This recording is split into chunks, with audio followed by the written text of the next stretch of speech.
Pragraduan yang diraikan, syabas dan tahniah diucapkan. Jadikan hari ini sebagai titik mula untuk terus menabur bakti dan kembali menyumbang kepada masyarakat dengan penuh amanah. Bersatu kita warga UiTM, kita bangsa perkasa, taat dan setiaku untuk negara, penuh semangat wajar. Kita jangan mudah terlupa pengorbanan perjuangan anak bangsa.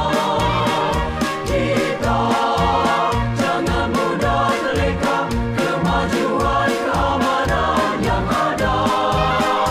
Kita berterima kasih pada pemimpin-pemimpin negara. Kita rasa penuh bersyukur kerahmatan kemuliaan darinya.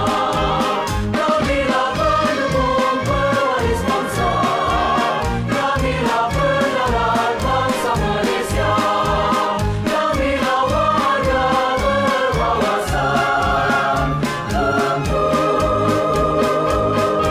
negaraku.